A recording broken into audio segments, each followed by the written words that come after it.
The hell is that thing? Hey, it's flipping me off. What the hell? It looks like a Bigfoot. Holy shit. Get off my roof! Hello everybody, we are back once more with episode 4 of the Cryptid Iceberg Deep Dive, and today we will be going right headfirst into tier 5 of the Cryptid Iceberg. Once again, this is an iceberg made by Thy Cheshire Cat on Reddit. Please go check it out. Link will be in the description below. In addition to that, in the description below, you will also find all of my various links to my social medias, and especially with X kind of, dying right now, you might want to go and find me on the other ones, Instagram, Threads. I even have a Blue Sky now if you guys are interested. But first and foremost, my biggest one is TikTok. Please be sure to follow me there. We are so close to hitting 50,000 followers. And as well as 50,000 followers on TikTok, would you please remember to like, comment, and subscribe right here on YouTube? A lot of my viewers aren't actually subscribed to me, so I would appreciate being able to see some of that. We may still be small, but we are mighty, and we are building a following as we go. And as always, thank you once again for watching, and I hope you guys enjoy the video. This part, just like all the others, was super fun to do, so let's dive right back into it. Oh my god. Where the hell is he? Holy shit! Also, a minor addendum here. When I said that the atmospheric jellyfish had 50-foot bells and 300-foot trailing tentacles in the last episode, I was wrong. It's actually 500-foot bells and 3,000-foot trailing tentacles, so, the more you know. But anyways, Mishipeshu. Mishipeshu, also known as Mishibiju in the Ojibwe language, is one of the most important mythological beings in the culture of the Ojibwe people. Known as the underwater panther, its name translates specifically to the Great Lynx, and it is considered one of the most powerful underworld spirits in all of Anishinaabe and Ojibwe folklore. True to its namesake, it is described as a large lynx. However, instead of being covered in fur, it is covered in large scales and spines with a long finned tail. Supposedly, according to mythology, the underwater panther is the master of all water creatures, most predominantly serpents. In addition to this, they are considered the arch nemesis of the thunderbirds, which is a cryptid that has not yet appeared on this iceberg. In fact, I can't recall off the top of my head if it is even on this iceberg. I'll edit that right here to see if it is or not. Which is weird because thunderbirds are actually quite popular as far as cryptids go, but hey, you know what? Mishipeshu made it, that's cool. And I really do enjoy this cryptid considering I grew up in an area where its mythology was very prevalent. According to the legends, they most populously inhabit Michipicoten Island, which is not that far from Wawa, Ontario. And while most stories of this creature are more mythological, there are still some accounts from the late 1700s, early 1800s regarding sightings and encounters of this cryptid. Also, the artist who made that gorgeous Mishipeshu piece is Kewis Art on Instagram. I will be linking them down in the description below. Please check them out, show them a lot of love. Heads up everybody, we officially have a Laotian cryptid. Fayanaga describe large serpentine creatures coming from the Mekong River and various estuaries in the Laotian and the Thai regions of Southeast Asia. These large serpentine draconic type creatures are said to be associated with generating storms, choppy waters, and other sorts of natural phenomena in the region, including Naga fireballs. Naga fireballs, by the way, are similar to St. Elmo's fire or ball lightning phenomena often seen over the Mekong River various points of the year. This is another one of those cryptids that's more of a creature from antiquity and mythology for the region, but has kind of just been brought into the modern day as like a sea serpent or a dragon type cryptid. I don't know which is the cooler explanation, but the idea that Fayanaga still live in the Mekong River and estuaries just, it makes me so happy. I want these fireballs to actually be dragon fireballs, and if they had to be anywhere, I think Laos is a good place for them to be. They fly now. So I haven't touched on chupacabras since tier 2 of this iceberg, and what's really complicated about this entry is that it sent me on a trip. Reports of winged flying chupacabras are no stranger to the endemic community of chupacabra sightings. We've gotten those from Argentina, from Brazil, from Venezuela, from Costa Rica, from Puerto Rico, from everywhere you've had chupacabra sightings in Latin America. But I don't think that's what this is specifically referring to. All of my research into this topic seems to link me towards a different cryptid, one that isn't itself an actual chupacabra. Rather, it is a cryptid similar in style to the chupacabra known as the broxa. According to Jewish folklore from the Middle East, the broxa are large, bat-like, winged flying monsters that feed on the milk and blood of goats in the night. Or rather, they mostly drank goat's milk. The blood addendum was added in the Middle Ages, mostly from explorers and venturers in the region from medieval Portugal. A lot of ideas of the broxa also come to us from Islamic mythology, specifically pre-Islamic mythology with the Hama. And oh, wow, that is just another whole rabbit hole to fall down. This is like when you read the Bible and you find out that Lilith isn't a person. Lilith or Lilim just refers to night creatures and birds. This one is just a lot. to go through, actually. So yeah, the broxa, not a chupacabra. Orang pendek, often considered to be the Sumatran version of Bigfoot, is one of many small hairy humanoids coming from the Southeast Asian islands and Indonesian peninsula.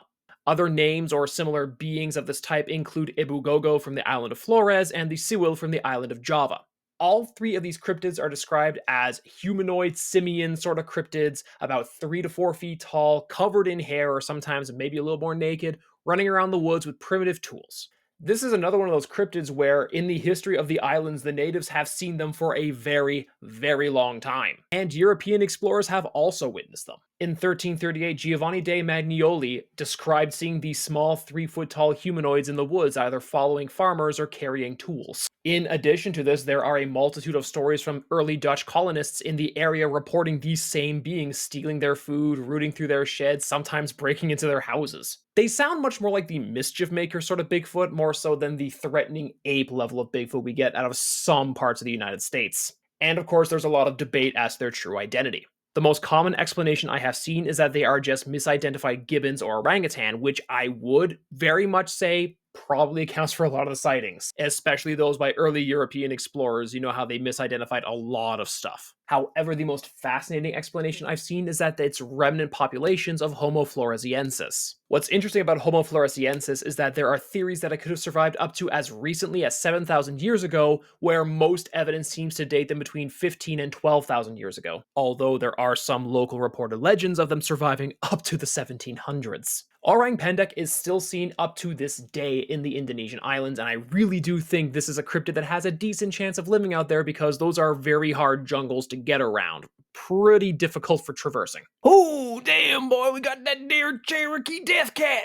The wampus, also known as the wampus cat or the Cherokee death cat, as you might have heard it on Mountain Monsters, is an infamous cryptid from the Appalachian Mountains, seen all the way from West Virginia down into Louisiana and often into Texas. This is one of those cryptids that's an interesting middle ground between indigenous folklore and colonial folklore. First of all, it is oftentimes described as being one of the many underwater panthers. Remember Mishi Peshu? However, it is more infamously described in the tales of the fearsome critters, which were lumberjack stories popularized both in the early colonial days and up into the late 1800s. But before we get to the fearsome critters, the wampus cat itself is described as a large 7 to 8 foot long black cat with bright glowing eyes, sometimes with longer fangs than normal, sometimes with big rustled fur, sometimes with massive wide shoulders built more like a dog than a cat, but typically just described as a massive violent panther. Also, fun fact, this is the cryptid that inspired Willie from Mountain Monsters to join the Ames team. Now, onto the fearsome critters. Those are just stories from different lumberjacks and colonial forest explorers used to haze newcomers into the profession. This will include silly stuff like duck-footed dum-dum or the hide behind, or oftentimes stuff like the hodag. They are usually an explanation between the weird pranks that would go on between the campsite or actual disappearances in the woods. See also the hide behind. And the wampus cat oftentimes fits right into the fearsome critters moniker, which I feel is generally appropriate. Most stories of it are more mythological and more mischievous than they are, malicious. But if Willie is to be believed, they are violent and will kill livestock, so, I also want it to be known, if it was not made aware already, that I stand in staunch opposition to AI art. Support real artists. They are working incredibly hard, and you will never, ever see me use a piece of art in one of my videos, intentionally at least, that's AI generated. Unfortunately, this becomes incredibly difficult. A lot of these cryptids online, for Google Images especially, are being recreated with AI art. It's oftentimes really easy to determine what is and what isn't AI, but sometimes it gets really hard. But I want everyone to know that I stand firmly in opposition to AI art. Support real artists. They deserve all the credit, all the love, all the support. Anyways, back to the... Fuck, it's another African dinosaur. It's another African dinosaur. Why do I even...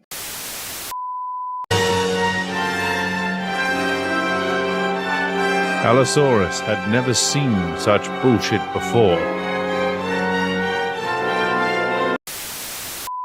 You already know how I feel about these sorts of cryptids, but Mbelu Mbelu Mbelu. Mbelu Mbelu Mbelu, also known as the one with plates growing out of its back, is a semi-aquatic dinosaur-type cryptid reported from the Likuala region of the Democratic Republic of the Congo. And just from that description alone, you already know what type of dinosaur this is supposedly related to. It's a stegosaur. It's blatantly obvious. It also apparently has a related cryptid, specifically Nguma monene, but again, I don't think this actually exists. The most common explanation that I've heard is that it's a misidentified bite-your fish from the region, which, sure, why not? But it's certainly not a dinosaur. Stop it with the dinosaurs from Africa, please. So this is one of the most infamous photos in all of cryptozoology, and I had no idea it was Australian the whole time. The Hook Island sea monster is a purportedly 90-foot-long tadpole-like sea monster reported off the coast of Hook Island near Queensland, Australia. The sole sighting of this cryptid was from Robert Laserick in 1964, when he reported being on a boat with his family when they witnessed this large tadpole-like creature swimming pretty amicably through the water, at least amicably until it moved to attack.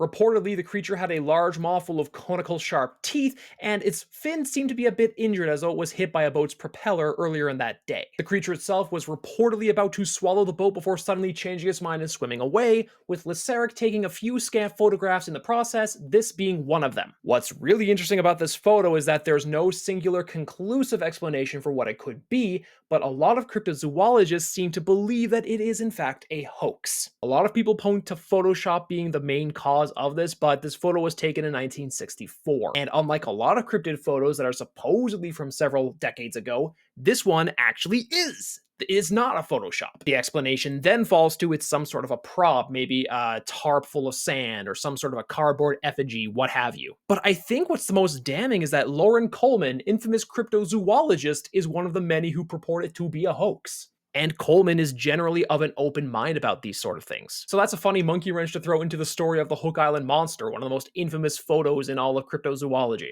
It did make it into a Zoo Tycoon 2 mod pack called Paranoia Reborn, so that's an interesting factoid. It also lets me use this gag again. I'm gonna take this all the way to the Prime Minister! Hey! Mr. Prime Minister! Andy! Aye, mate. What's the good word? This one's going to be really quick. The Canvey Island sea monster, a globster from 1953 that washed up on the shore of Canvey Island in England. Literally just a monkfish. Look at this photo. It's a monkfish.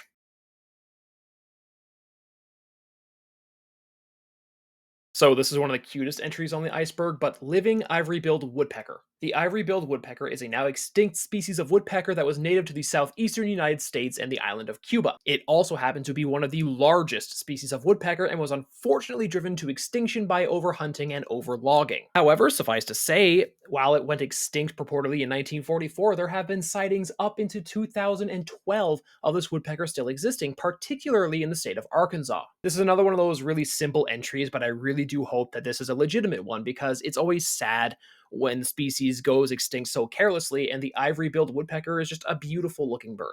The Loveland frogmen are some of my favorite cryptids of all time just for the name alone. Look at these silly little bastards.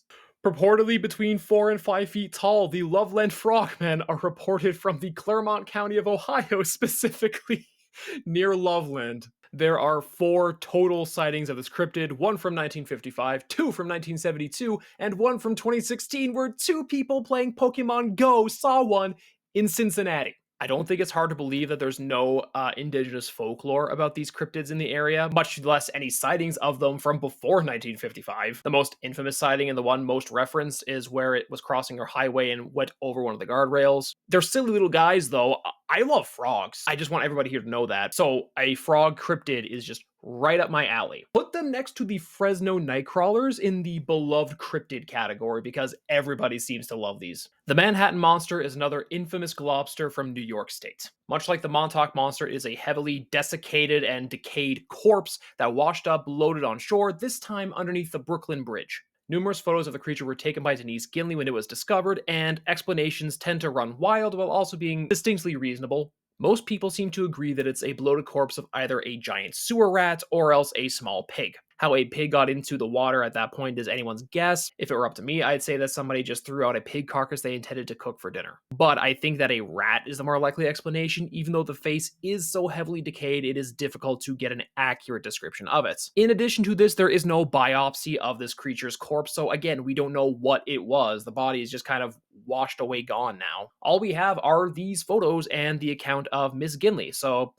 make of it what you will. The Fouke monster is one of the most infamous Bigfoot ever sighted, more commonly known by its moniker of the Legend of Boggy Creek. Yes, this is the individual that the movie was based on.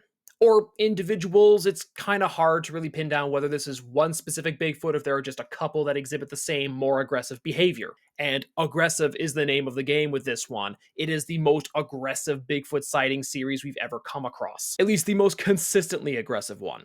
I know that the Cowman of Copalis Beach exists, but that's another story for another day. While local legends of the Jonesville Monster have gone back to 1946, most people agree that the original sightings of the Fouke Monster took place in the early 1960s. It was repeated a couple of times by locals to the area, but didn't really make newspaper headlines until 1971. It was during this time that it attacked the house of Bobby and Elizabeth Ford, and this singular sighting is what really kickstarted the legend of Boggy Creek. The reports of this creature are pretty standard Bigfoot fare, 7 feet tall, 300 pounds, but we do have measurements of 17-inch footprints, which I know a lot of people really think that Bigfoot would of course have a big foot, but this is one of the few times where an individual sighting series has given us a consistent footprint size. One thing that's particularly interesting and noteworthy about these footprints though is that they are only 3-toed, which does call the legitimacy into question because, as I'm sure most of us are aware, primates have 5 toes, and most Bigfoot tend to have 5 toes. But this could be explained by either it being a hoax or by it being a particularly weathered set of footprints. Mud doesn't always sit equally across the board, as I'm sure a lot of people know.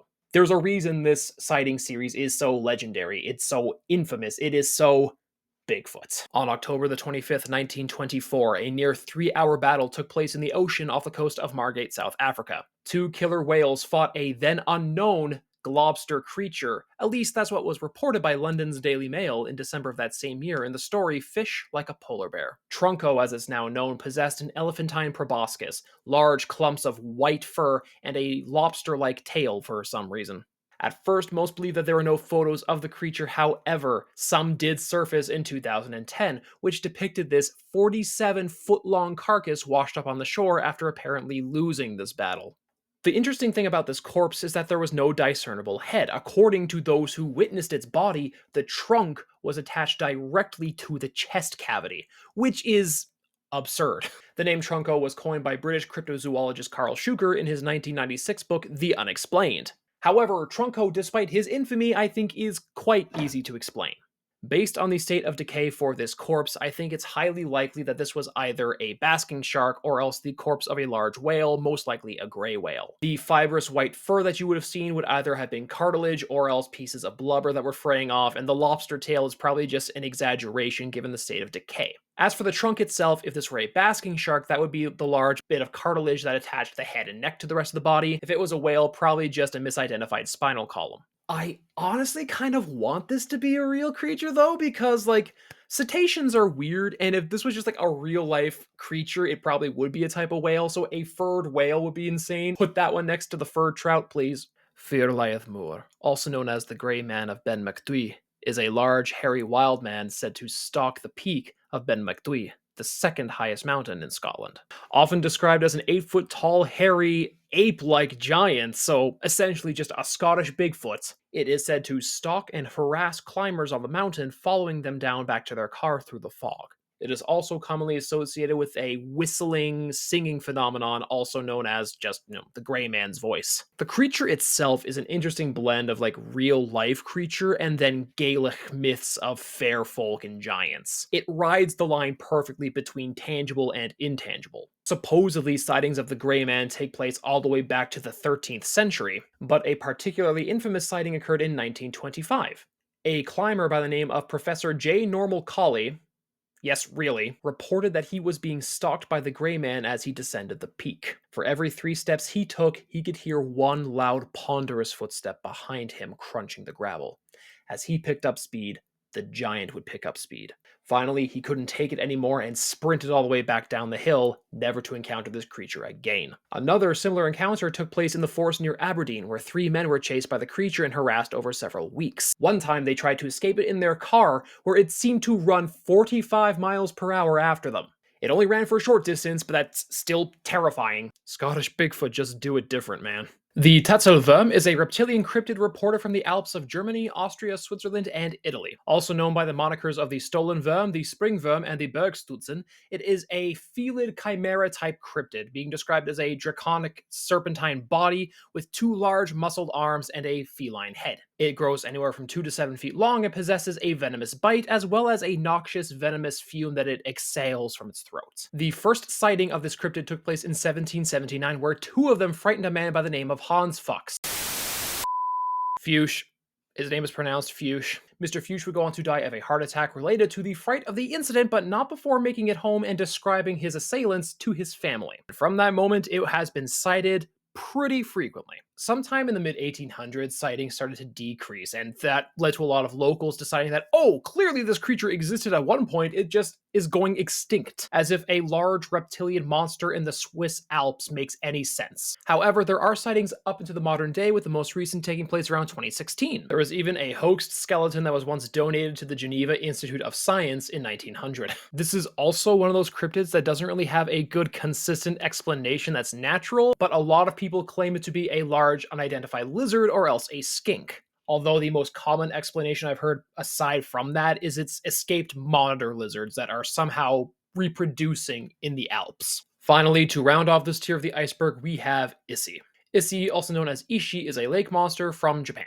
Specifically said to roam Lake Ekita on Kyushu Island, there's very little known about this cryptid beyond the fact that it exists. It's often described with a vaguely saurian or plesiosaur appearance, and supposedly there are photographs taken of it. One was taken in 1978 by a man named Mr. Matsubara, and another visitor to the lake supposedly got video of it in 1991. In addition to this, there have been numerous sightings over the years, most predominantly in the 70s, of this creature, with 20 such individuals having sighted it in 1978 in a single incident. While that does put it in the realm of Ogopogo in terms of consistent sighting, unfortunately, there really isn't a lot to go off of with this one. These supposed photographs and video have never surfaced, to my knowledge at least.